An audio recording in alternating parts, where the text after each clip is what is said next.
Итак, всем привет, ребята! Как вы уже, наверное, догадались, сегодня мы с вами поговорим на ту тему, которая взбудоражила 17 марта народ, кто подписан у меня на телеграме «Древние души», где я очень мельком рассказала о том, что на самом деле происходит под знаменами такого праздника, как Масленица. Многие люди, конечно же, начали протестовать и говорить: да нет, что вы, вам показалось. Я привыкла, знаете, к такой фразе, и ребята очень многие, которые со мной общаются, знают эту фразу. Когда тебе что-то кажется, тебе не кажется.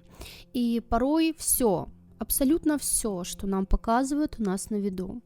Поэтому сегодня я решила, ввиду того, что очень многие люди по-разному отнеслись к той информации, которую я давала, более детально, более глобально ее рассмотреть, чтобы уже, не знаю, вам свою точку зрения как-то показать более развернуто, чем в этом посте относительно такого явления, я не назову это праздником, явления как матрица, и все проявления в ней таких праздников, допустим, как Масленица, и многие-многие другие, которые, казалось бы, только с первого взгляда никак не связаны с ней, но тем не менее все это результат одного единого механизма, одной очень глобальной шестеренки и очередного такого момента скашивания энергии, да, стрижки овец у нас здесь на нашем мироздании перед очередным отщелкиванием матриц. А точнее, речь идет в нашем случае о 20 марте. Итак, ребята, я даже не знаю, с чего начать. Начну с того, что очень многие ребята после моего поста Масленицы не поленились даже мне в YouTube под ролики писать, что Надежда, ха-ха-ха, хи-хи-хи, да вы все там сочинили, да это ж такой светлый, прекрасный, замечательный праздник, и что человека-то мы там сжигаем, это не человек вовсе.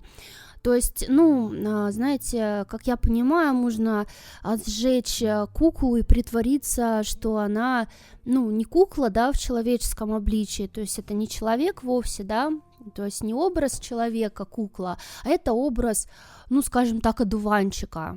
Знаете, ребята, во-первых, те, кто всерьез мне начал говорить о том, что якобы каким-то образом человеческая женщина вдруг стала символом зимы, знаете, вот если бы взяли и на костре расплавили глыбу льда, это было бы более правдоподобно. Серьезно, это звучало бы более правдоподобно, когда бы мне сказали: мы на костре расплавили глыбу льда, это значит, мы зиму сожгли, или там, я не знаю, набрали бы снега, да, я не знаю, в кастрюлю, и его бы там расплавили. Вот этого был символично бы, просто очень-очень сильно, причем символично бы таким образом распрощались с зимой. Но нас, опять же, даже если, как нам говорят, что этот праздник, он изначально очень-очень древний, и на самом деле церковь просто забрала его, нам говорят, праздник-то хороший, праздник это наш хороший, древний праздник, который у нас взяли, значит, и церковь себе потом присвоила. Во-первых, то, что там озвучивают, это то, что якобы это еще идет с тех самых пор, где мы поклонялись там каким-то другим богам, значит, и вот это вот все делали, языческим богам, типа, да, и знаете, кто бы что ни говорил, кто бы как сейчас не начал плеваться в комментариях или еще что-то, я вам скажу одну ту вещь, которую я у себя на Бусте озвучиваю, наверное, 350 раз на дню. Если кто не знает, на Бусти я рассказываю тему прошлого и своих воспоминаний, а я помню очень много своих прошлых жизней, в том числе я помню свою жизнь во Франции в 15 веке, где были очень веселые времена, если кто понимает, о чем я, да. И для меня прекрасно вот эти вот, кстати, два события складываются в единую картину, да, праздника Масленица, и не только, кстати, Масленица, и мы об этом чуть позже поговорим, потому что вам только кажется, что это у нас одних такой праздник есть, да, который очень по всем совпадениям прям вот символично приходит к одной дате. На самом деле не только у нас он есть. Ну да ладно. И на Бусти я у себя постоянно говорю одну и ту же фразу. Ребята, у нас не было никаких богов. У нас не было никаких богов.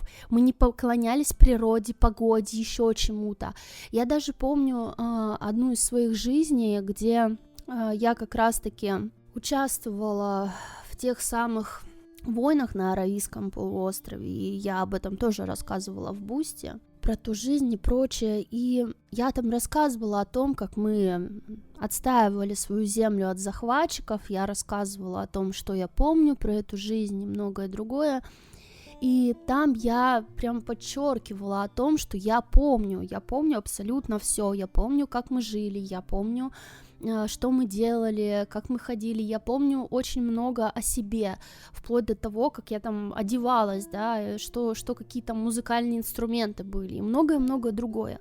Эта жизнь у меня просто очень ярко, я ее вспомнила еще, когда где-то мне было лет 19, и я очень много подтвердила, причем из своих вот воспоминаний, что это ни разу не глюки, потому что то, что я вспоминала, там и слова древние я вспоминала, просто языка, которого я не могу знать чисто физически, которые имели не просто абракадабру, а определенный смысл глубокий.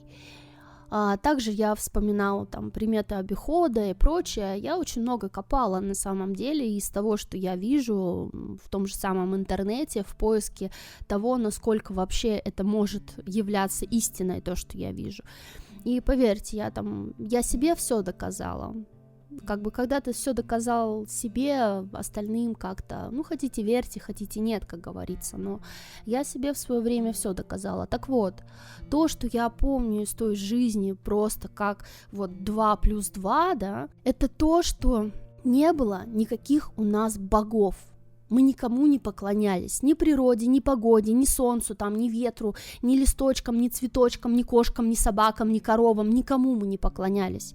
Мы не были теми, кто верует во что-то там и считает, что мы такие слабые, тупые, глупые, бедные, несчастные, дрожащие твари, которые должны обязательно ходить под кем-то большим, сильным, почитать что-то, да, и что-то вообще ничего. На самом деле мы очень хорошо умели пользоваться своим телом, способностями своего тела, мы очень хорошо умели синхронизировать с энергиями, у нас было очень много способностей, об этом я тоже рассказывала в Бусти. Кому интересно, зайдите, посмотрите. Заодно поддержите меня и мой проект на Ютубе. Поэтому, когда я слышу вот такие фразы, что вот, Надежда, вот этот праздник, та самая Масленица, да, это такой древний праздник, где еще какую-то там древнюю богиню, значит, холода, мрака или еще чего-то сжигали для того, чтобы вот пришла весна. Для меня это звучит как «какова же лапша на ваших ушах прекрасная». То есть, когда ты помнишь себя, ты помнишь прошлое, ты помнишь вот эти вот все моменты, и кому там реально поклонялись, и кому не поклонялись, тебе эту лапшу навешать на уши гораздо и гораздо тяжелее. И знаете, вы можете сказать, ну вы там жили в одном регионе, а были другие. Я помню очень много, и я в том числе в той жизни вела такой достаточно кочевный образ жизни, и я общалась с очень многими людьми. Я вообще не помню на территории всего этого мироздания, этой параллели о том, чтобы здесь существовали вообще какие-то боги. Мы верили в себя. Вот, мы верили в себя, мы восхищались красотой человеческого тела, и об этом я тоже говорила на Бусти, если кому-то интересно. И все, что я говорю, я возвращать пытаюсь вас к начальным, изначальным, самым, что ни на есть, тем самым корням, где мы умели очень многое, где мы умели управлять своим телом, управлять своей реальностью, где мы были в реальной синхронизации с этим мирозданием и многое-многое другое. И тогда мы верили в себя. И да, я не исключаю то, что там были какие-то праздники. И да, я не исключаю то, что мы действительно могли там что-то отмечать, да. Какие-то у нас были свои традиции и прочее, но просто смиритесь с этим, что все эти традиции были стерты, просто стерты с лица земли, а все, что нам оставили, ничего, просто ничего. Кто говорит о том, что типа якобы старый какой-то праздник взяли и потом превратили его в новый? Нет, просто нет. Они взяли и свои праздники туда и завернули. И почему я так думаю? Да потому что такого понятия, как Морена, Мариана, Мара или кто-то там еще, как божества не было. Возможно, я не отрицаю, что когда-то там какую-то женщину, которая действительно была, возможно, даже истинным правителем, и об истинных правителях я тоже многое рассказывала, да, на том же Бусти, ее сожгли. Почему я не верю в великие проводы зимы, вот, и встречу весны прекраснейшей, да, что вот люди радовались, значит, убирая холод и вот впуская такую прекрасную, классную весну. Почему я в это не верю? Да потому что, наверное, ребята, вы что, вы вообще как? Я думала, что уже, практически все знают о том, что уже, не знаю, все альтернативщики рассказали. Я со своих воспоминаний, из того, что я видела на тонком, тоже рассказала. И многие сейчас все практически об этом говорят, что никакой нахрен зимы вообще не было. Не было такого понятия, как зима у нас. Я смотрела на том же Бусти, рассказывала, что, ребята, вот я вижу из зимы, что где была зима.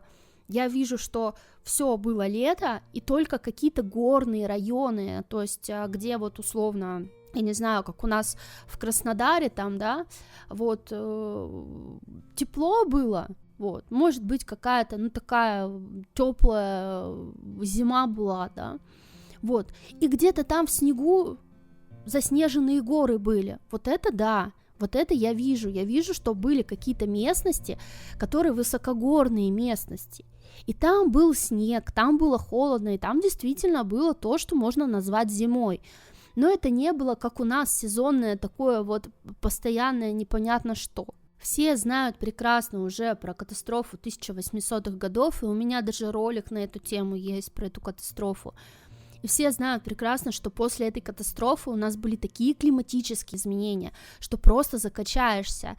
И все вот эти вот циклы, которые сейчас идут, и природа пытается восстановиться, и нам опять же глобалы кричат: ой-ой-ой, великое потепление, ай-яй-яй, что же будет, природа восстанавливается, надо срочно все грохнуть обратно, да. Вот эти вот моменты, неужели вы думаете, что где-то там 2000 лет назад, когда еще никаких климатических изменений, никаких вот этих вот просто вещей не было, никакой климатической катастрофы не было, какая-то там зима, весна там и так далее, и что-то там древнее оттуда пришло? Откройте глаза, подумайте логически, сопоставьте 2 плюс 2, сложите просто.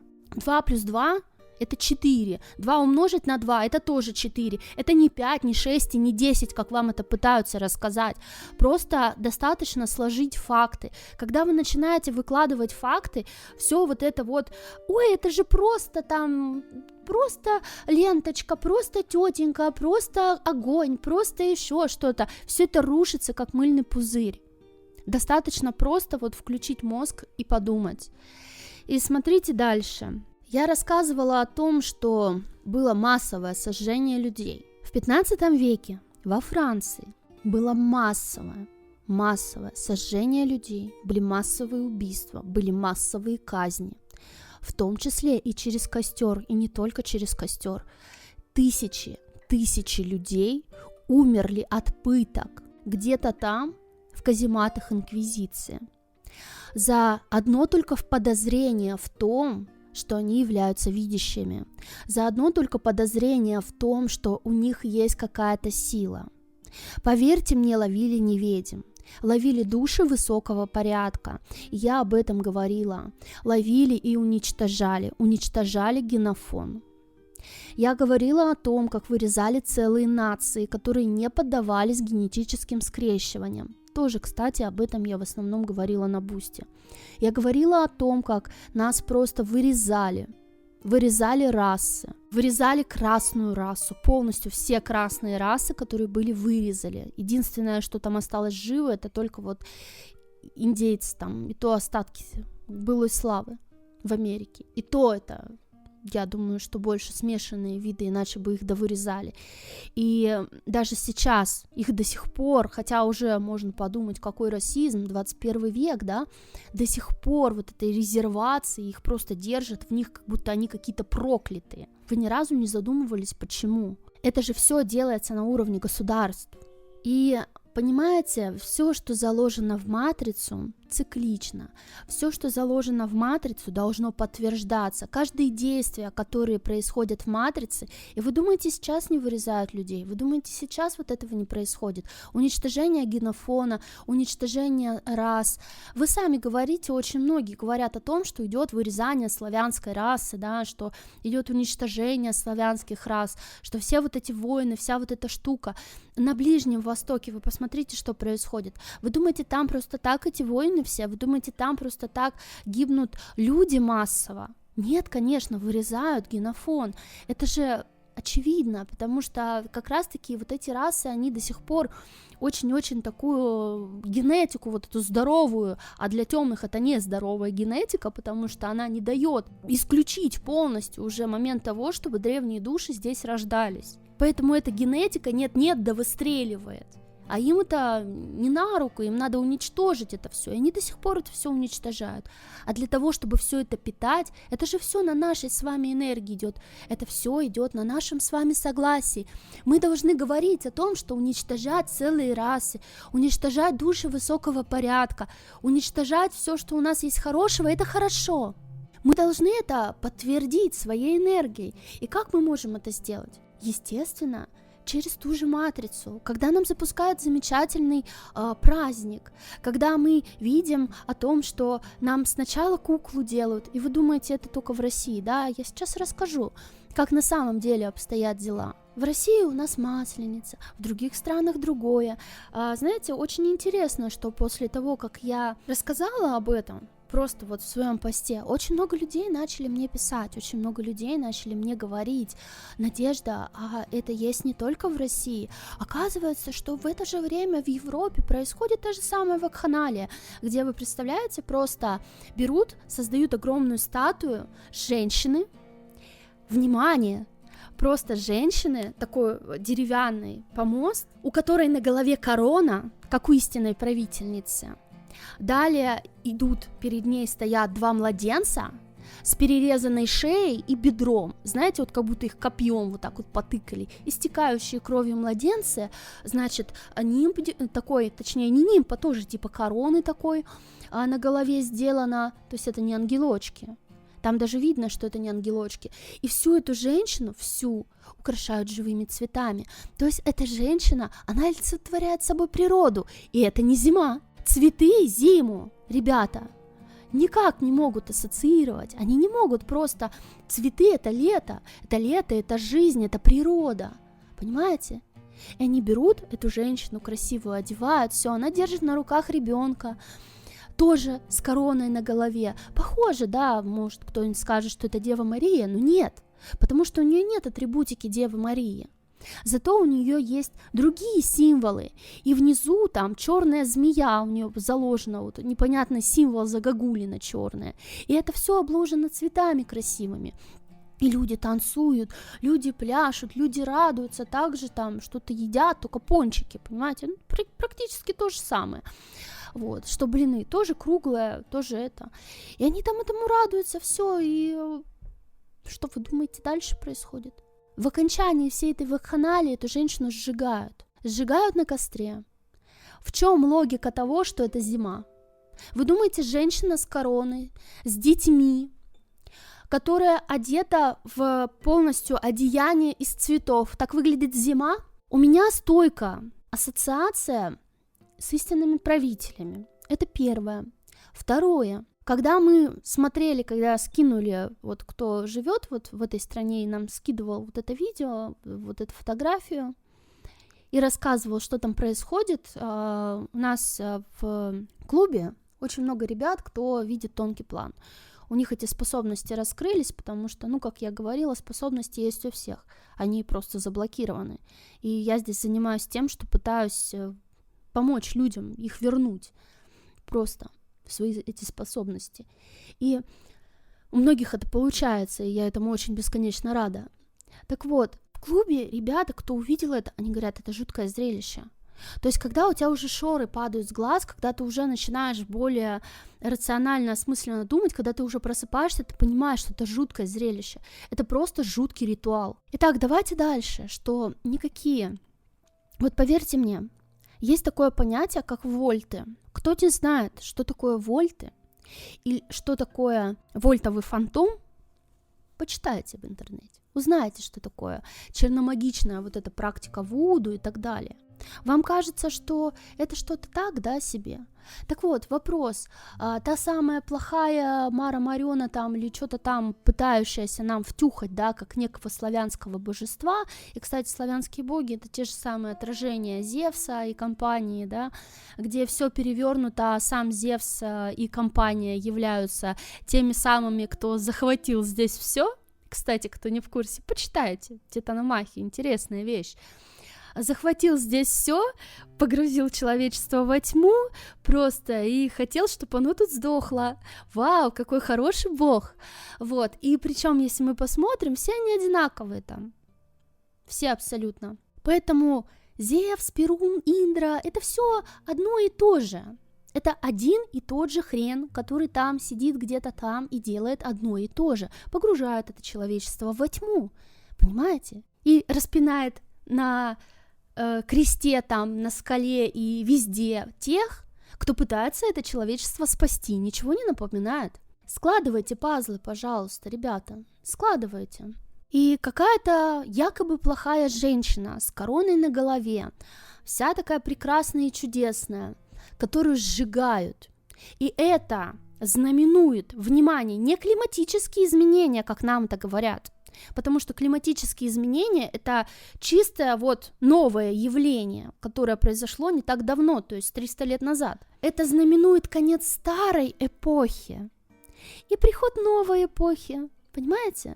Когда старых всех истинных правителей, видящих людей, древние души, которые здесь могли дать отпор, всех посжигали, поубивали, поуничтожали, все расы, которые несли под собой очень такой серьезный, мощный геном, всех поуничтожали, гиганты, пожалуйста, всех гигантов поуничтожали, всех вырезали. И это конец старой эпохи и начало прекрасной новой эпохи, которая у нас, значит, олицетворяет вот новый чудесный дивный мир рабовладельческой системы темных. Вау, здравствуйте. И кто еще не верит? Даже в интернете почитайте, там написано черным по белому, что матрица — это праздник смерти. Замечательно, да? Только подумайте, праздник смерти, не жизни, смерти. И при этом я упоминала в посте о том, что не зря блины являются поминальным блюдом. А некоторые уже забыли об этой древней традиции, а вот это действительно древняя традиция. Блины в свое время ознаменовали то, что это конец старой жизни и начало новой, как рождение солнца, да, солнце сначала уходит за горизонт, а потом возвращается, что это как бы символ реинкарнации некой души. Здесь я могу согласиться, да, что-то в этом есть. Самое интересное, что вот этот символ реинкарнации почему-то себе церковь взяла как признак похорон. То есть это официально, блины, это официальное то, что в церкви считается блюдом поминальным. Без шуток, не верите мне? Окей, Google, заходим, блины на поминки, и там вам просто откроют 3500 сайтов каких-нибудь похоронных бюро, где там будет написано, что блины это, да, это священное, значит, блюдо поминальное. которая испокон веков у нас печется на поминке. И очень странно, что в такой светлый, замечательный праздник все едят поминальные блюда. И с тем учетом еще и что это как бы кто не знал. Все говорят, что это старый славянский праздник, но почему тогда Масленица это очень даже такой не славянский, а церковный праздник? Вы не задумывались? Который причем заканчивается. Про воскресение крещеное я тоже говорила, да? Смотрите, гибель тысяч людей, которых под пытками. Я являлась этому свидетелем тоже. Я вспоминала свою прошлую жизнь. Вот тут я вспоминала вообще замечательно. В 15 лет. Весело мне было вообще. Которых под пытками просто заставляли каяться, непонятно в чем, лишь бы просто эти пытки прекратить. Просить прощения за какие-то прегрешения, какие они якобы там делали и прочее, после чего их сжигали на костре. Так вот, вот это вот прощенное воскресенье проходит, и дальше что вы думаете происходит? А дальше у нас происходит замечательное начало и окончание одного матричного цикла и переход в другой. Отщелкивание очередной шестеренки, которая происходит ровно 20 марта в день равноденствия. А дальше начинается Великий пост перед Пасхой. Ничего не напоминает. Причем, знаете, ребята, что еще больше интересно? Вы, наверное, забыли о том, как я вам давала вот это колесико прекрасное матричное для стрижки овец. Кто не в курсе, посмотрите, у меня есть просто прекраснейший плейлист на канале, называется «Матрица». Все о матрице. И там я даю все расчеты, я вам показываю вот этот офигенный циферблат на 12, где я там показываю, как раз-таки в это время все на небе там и везде совпадает, где все идет по вот этим матричным часам, что такое матричные часы, как нас в них запихивают, как они выкачивают при помощи этих часов энергию с нас, стригут нас как баранов и прочее. И поверьте, этот праздник, он вообще ни разу не случайный по матричному циферблату, потому что он как раз-таки проходит как окончание эпохи перед равноденствием, то есть это конец старой эпохи и начало новой эпохи, которая прям день в день, совпадает с отщелкиванием матричной шестеренки. Вау, какое замечательное совпадение просто. Нет, как я могла подумать после всего этого, что это все-таки что-то как-то этот праздник относится к темным. Нет, наверное, я гоню, да? Это же прям разные вещи. Причем это все официально везде внесено. И еще, смотрите, в эти же дни проходит в Ирландии День Святого Патрика, который прекраснейший вот этот Патрик, там каких-то плохих, значит, то ли змей, то ли кого там прогнал с Ирландии. Мы знаем, да, про все эти великие дела. Всех плохих людей, всех плохих, значит, он выгнал с этой Ирландии. Хороший человек, святой. Далее, как я уже сказала, это интересная новость из Валенсии, опять же, да, что там тоже в это же время проходит такой замечательный культовый праздник.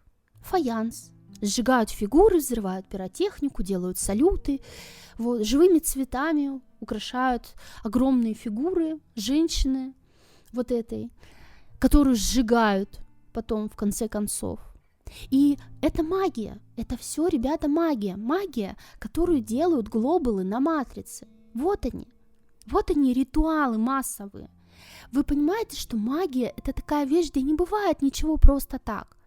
Вольтовый фантом остается вольтовым фантомом, как бы вы его ни называли, что бы вам там лапшу какую на уши не давали, не навешивали и прочее. Это все вольтовый фантом, кукла, которую образно вкладывают туда им одним ведомый образ и сжигают.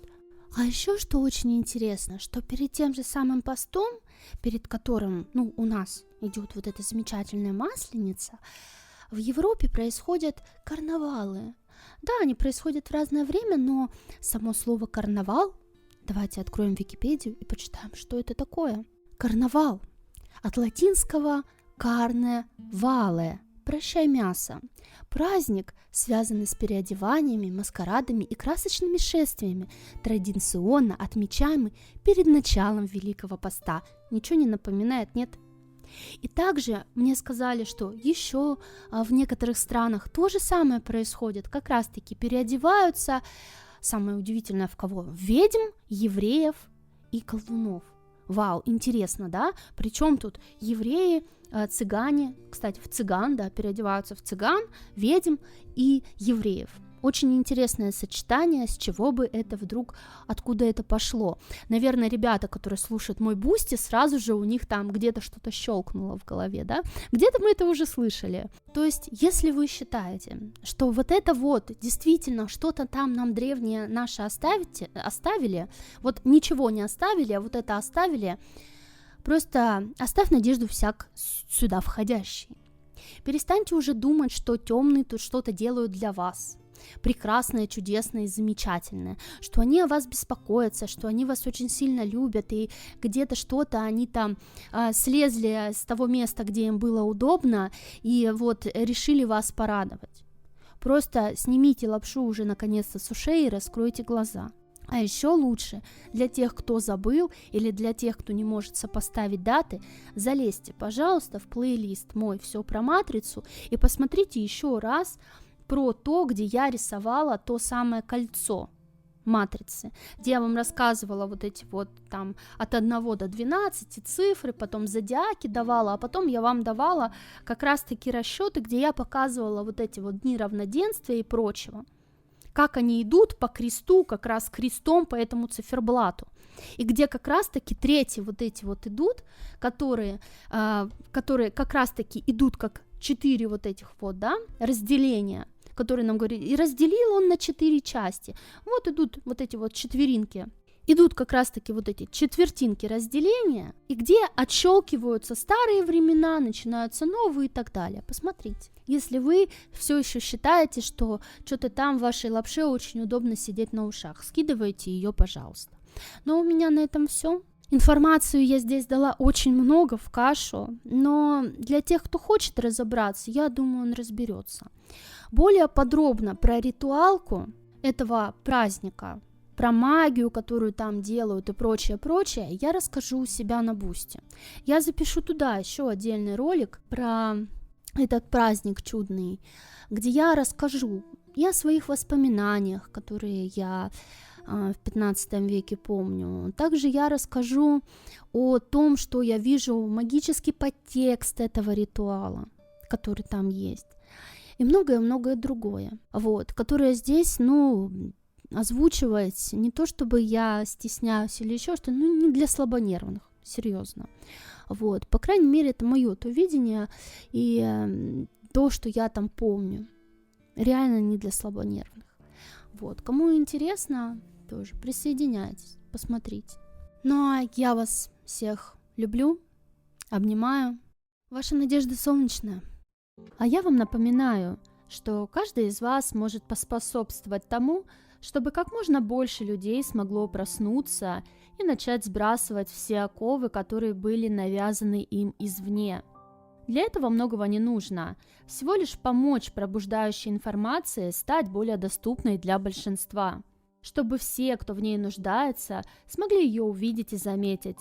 Для этого вам достаточно поставить лайк под этим видео и написать комментарий, чтобы оно попало в список рекомендованных и как можно больше людей смогли его увидеть и решить для себя, нуждаются они в данной информации или нет.